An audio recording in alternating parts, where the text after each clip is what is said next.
हाँ जी सत्यवान जी, आज की मीटिंग रखी है, क्या कहना है, क्या चीजें हैं? देखिए, आज की जो प्रेस कॉन्फ्रेंस रखी गई है, बहुत ज़रूरी था लोगों को मैसेज देना, बताना।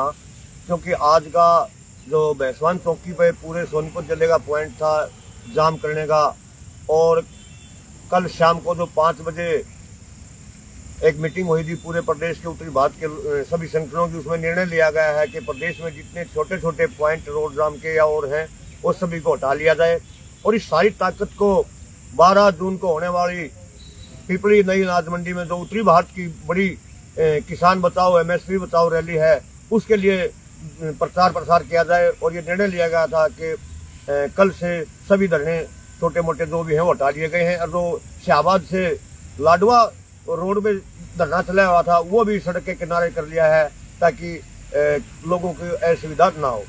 नहीं, आप लोगों को पुलिस ने खदेड़ा, उसके बाद आप लोग उठे रोड से। देखिए, पहले रिक्वेस्ट की थी आप, जब नहीं माने। देखिए कल हमने बहुत जबरदस्त तैयारी की थी आसपास के गांव में, और आज वहां हजारों की संख्या में किसान इकट्ठा होना था और पूरे जिले से इकट्ठा होना था।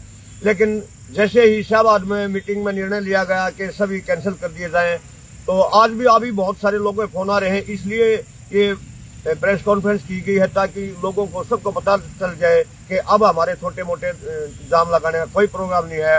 अब हमारा प्रोग्राम 12 तारीख का पिपली में जो होने वाली एमएसपी बचाओ किसान बचाओ रैली है, पूरे उत्तरी भारत की सभी संगठन मिलकर उसे करेंगे, उस पर पूरा ध्यान केंद्रित है।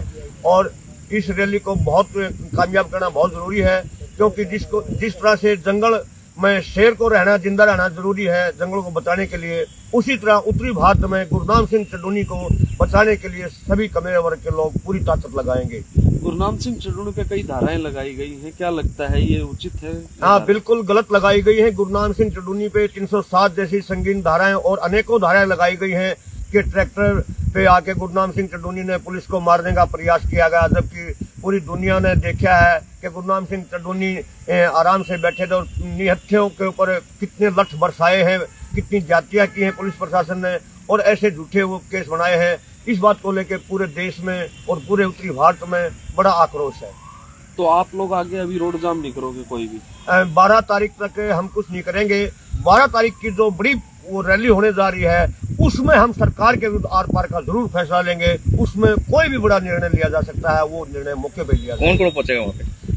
वहाँ उत्तरी भारत के जितने भी किसान लीडर हैं, चाहे कोई छोटा संगठन है चाहे कोई बड़ा संगठन है, कोई भी संगठन बाकी नहीं बचेगा। क्योंकि कल मीटिंग में शाहबाद में उत्तरी भारत के जितने भी किसान संगठन हैं वो सभी शामिल थे और सभी ने अपनी सहमति जताई है। राकेश टिकैत भी आप लोगों के साथ आ रहे हैं? हाँ बिल्कुल, राकेश टिकैत जी भी हैं और जितने भी दूसरे लोगों के संगठन हैं सभी हमारे साथ में हैं, और सभी ने कल अपनी सहमति जताई है और सभी से मिलकर ये तारीख की घोषणा की गई है। जब गुरनाम सिंह चड्ढूनी गिरफ्तार हुए थे तो पूरे हरियाणा में एक बवाल की स्थिति थी, हाई अलर्ट पे भी रहने को कहा गया था। क्या वो हाई अलर्ट अभी भी जारी रहेगा आप लोगों का?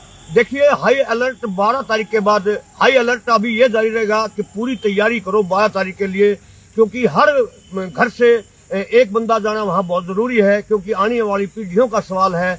जिस तरह से 3 काले कानून बनाए, कृषि कानून बनाए थे सरकार ने, और जो पिपली में लाठीचार्ज हुआ था और नीम रखी गई थी 3 काले कानून रद्द करवाने के लिए, इसी तरह जो लाठीचार्ज अब शाहबाद में हुआ है जो एमएसपी का कानून बनवाने के लिए, इसकी भी नीम शाहबाद से रखी गई है। और पूरा देश इस बात को इस पर नजर लगाए हुए है। अब आपका फोकस जो है सिर्फ 12 तारीख के लिए बिल्कुल, करेगा? अब हमारा फोकस सिर्फ 12 तारीख का है। तो 12 तारीख को क्या गुरनाम चड्ढूनी आएंगे? 12 तारीख को उत्तरी भारत के सभी किसान लीडर आएंगे और सभी किसान आएंगे। जैसे उनको न्यायिक हिरासत में है तो वो समय अभी हमने सरकार को चेतावनी दी है कि 48 घंटे के अंदर अंदर सरकार गुरनाम सिंह चड्ढूनी को रिहा कर दे और हमारी बात को मान ले, वरना 12 तारीख को मौके पे बहुत बड़ा निर्णय लिया जाएगा, जिसकी जिम्मेदारी स्वयं सरकार की होगी। ऐसा पहली बार हुआ है? आप लोग हेजिटेशन करते थे, गिरफ्तारियां होती थी, एक सांकेतिक होती थी, मतलब 24 घंटे 12 घंटे, लेकिन ऐसा पहली बार हुआ है कि आप लोगों को पेश करके और न्यायिक हिरासत में भेज दिया। हाँ बिल्कुल, सरकार बुरी तरह से डरी हुई है। गुरनाम सिंह के नाम से ही सरकार, हरियाणा सरकार ही नहीं केंद्र सरकार भी खौफ खा रही है। हमें नहीं लगता कि हरियाणा सरकार ऐसी ज्यादती कर सकती है। शायद ये केंद्र सरकार के इशारे पर ऐसा हो रहा है क्योंकि सरकार की नाक में नकेल डालने का काम आज कोई कर रहा है तो गुरनाम और सिंह चढ़ूनी कर रहा है, क्योंकि किसानों के हित में वो कोई भी कुर्बानी दे सकता है। ऐसा तो नहीं कि आप लोगों ने जैसे चुनाव लड़े हैं और जो आज है ये स्थिति होगी हो कि भाई आपके वो चुनाव लड़ने कभी आगे ये राजनीतिक विरोधी आपके हो जाए? नहीं, उनको पता है चुनाव तो आने जाने चीज वाले, चुनाव तो दूसरे लोग भी लड़ते हैं, ऐसा कुछ बात नहीं है, चुनाव वाली कोई बात नहीं। हाँ, पर इतनी बात जरूर है कि जितना भी कमेरा वर्ग के लोग हैं सभी गुरनाम सिंह चड्डूनी के आज इतने फैन हो गए हैं, जहां भी गुरनाम सिंह चड्डूनी कहेगा ये कमेरा वर्ग वही वोट डालेगा, क्योंकि अकेले 65 से 70% वोट के मालिक हम हैं कमेरा वर्ग के लोग। और अब हमारा दुर्भाग्य रहा है अभी तक जब से देश आजाद हुआ है कमेरे वर्ग के लोगों की भागीदारी राजनीति में नहीं रही है। अब गुरनाम सिंह चड्डूनी ने इस कमेरे वर्ग को लोगों को जगाया है कि जब वोट आपकी है तो हिस्सेदारी भी आपकी होनी चाहिए। जब आपके आदमी लोकसभा में जाएंगे, विधानसभा में जाएंगे तो आपके हक के कानून बनेंगे। अब ये बात कमेरे वर्ग के लोगों के समझ में आ चुकी है। मसला सिर्फ MSP बढ़ाया गया है और फिर भी अब 12 तारीख की वो बता रहे हो आप लोग। MSP नहीं बढ़ाया गया है। न्यूनतम समर्थन मूल्य सूरजमुखी का 6400 रुपये है, जबकि सूरजमुखी 4,3500 रुपये में लूटी जा रही है। यही तो दुर्भाग्य है। ये लोग कहते हैं कि MSP था, MSP है, MSP रहेगा। अब सूरजमुखी का 6400 रुपये न्यूनतम समर्थन मूल्य है। हम यही मांग कर रहे हैं कि जो न्यूनतम समर्थन मूल्य सरकार ने घोषित किया है उसी पे सरकार खरीद ले, पर उसी पे सरकार खरीदने के लिए तैयार नहीं है। उल्टा किसानों पे लाठी चार्ज करके, किसानों पे झूठे मुकदमे दर्ज करके जेलों में डालने का काम कर रही है। इस अन्याय के विरुद्ध अब आवाज एक बुलंद करने जा रहा है कमेरा वर्ग के लोग। हमने तस्वीरें देखी हैं किसानों की कमर पे लाठियां लगी हुई हैं, बहुत निशान है, बहुत सारे गिरफ्तार और भी हो रखे हैं और काफी ज्यादा एक कह सकते हैं कि क्रूरता से ये चीजें हुई हैं। बिल्कुल, किसान की पगड़ी भी उछाली गई है, किसान के ऊपर लाठी भी मारी गई है। समय आने पर ये सारा का सारा हिसाब किताब चुकता किया जाएगा। क्या इस चीज का असर 2024 के चुनाव पर भी रह सकता है? और जब बता दिया 2024 में इन लोगों की, बीजेपी वाले लोगों की, इनके सहयोगी दलों की जमानत जब्त की जाएगी और ये किसान और कमेरा वर्ग का लोग समय आने पर इसका हिसाब किताब लेगा। ठीक है, क्या कहना है संदीप जी?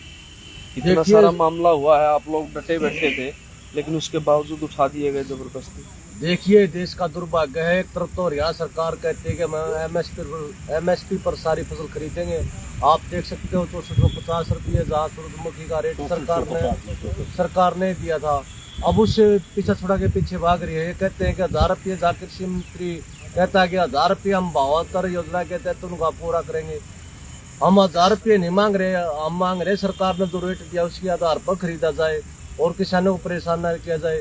जब ये खुद ही हम बसों पर देख लो, कहीं पर देख लो, होल्डिंग के माध्यम से कहते हैं कि हम सूरजमुखी का इतना भाव दे रहे हैं, सरसों का इतना दे रहे हैं, कोई भी फसल आ जाओ तो भी उन्होंने भाव देना, उससे पीछे हट कर उसको ले रही है। तो अभी आर पार का फैसला 12 को करोगे? देखिए, किसान तो बेचारा सदा सड़कों पर रहता आया है और इस सरकार ने बुरा हाल कर दिया है। अब एक नई क्रांति की हम आस कर रहे हैं, जल्द ही को क्रांति ऐसी आओगी इनको सबको उखाड़ फेंकेगी। जैसे पंजाब में पीछे जितने चेहरे थे, खानदानी चेहरे थे, उन्हें बार बार सरकार आती रही और किसानों को बेवकूफ बना रहे थे, वहाँ पंजाब में बिल्कुल सुपड़ा साफ कर दिया। ऐसे ही को हरियाणा में भी नई क्रांति लेकर आएंगे।